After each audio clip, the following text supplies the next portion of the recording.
One of our main philosophies in the studio is design for people in their place. This place was quite special in its architecture. Our clients purchased the property off plan. So they wanted something that gave them the sense that they were in the Terracotta apartments. I'm Darren Jenner, the co-founder of Studio Minosa. And I'm Ashley Little, the managing director of Panache Kitchens. And this is Terracotta. The project is situated in Alexandria, and the building really speaks to that. So it's very industrial in its material application. After completing the original renovation of the apartment, there was one wall that was really left untouched. There was an old gin cupboard that occupied that space. The client, they didn't want alcohol to be a main focus of their interior.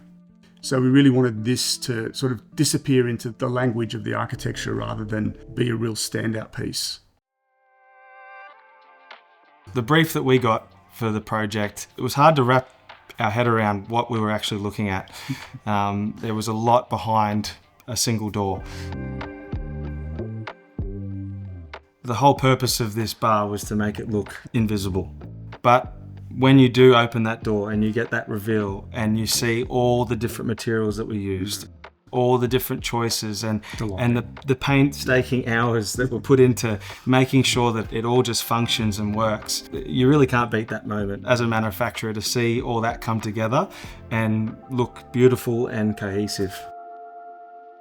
One of the key things when you arrive at Terracotta is this striking terracotta recycled bricks. As we move through the entry, we walk into the foyer and we head up and we walk into this penthouse apartment. We walk through a compressed hallway with bedrooms left, right. And then we move into the kitchen space. And it's just this sense of calm when you arrive. There's views to the gardens, a beautifully resolved interior. As we walk through the kitchen, there's the lounge room, there's the dining room, and then beyond that is the invisible bar. As we move through the kitchen, there's also access up to the rooftop terrace, where we have lovely gardens, a bar, a jacuzzi, and lovely views of the city. Obviously, with an apartment block called Terracotta, it was always going to play heavily on our interior.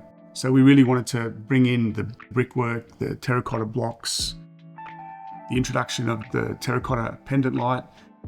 It was really important with the invisible bar that we wanted it to feel not like an add-on. It had to feel like it was an integrated thought process of the original design. And we really wanted the innovation of the hardware just to simply sit in the background. We didn't want something that was sort of really in your face. It had to be somewhat invisible. As far as invisible engineering goes on behind the scenes, the hardware really solved problems for us. It was important to try to reduce as much weight as we could, thinner, lighter materials where we could without affecting the structural soundness of the door. But we needed a lot of adjustment. We needed to be able to adjust that to get those lines from the outside being perfect. And then we used the best products we could. We used Blum hinges that gave us the adjustment, but also could easily hold the weight of the door. We use Lego box drawers because, again, the adjustment is so precise and we're able to get the miters and the junction points matching up beautifully, which is what we wanted. We always use Blum products for our jobs that we do. They adjust beautifully. You can get all the lines, all the junction points perfect. The reliability, we never have any callbacks, really any issues. It's a no-brainer why we use Blum products. It recedes into what we do. It doesn't shout engineering or mechanism. It's something that complements what we do and sort of sits in the background and allows our clients to use our work effortlessly. The true legacy of the invisible bar is that complexity can be invisible.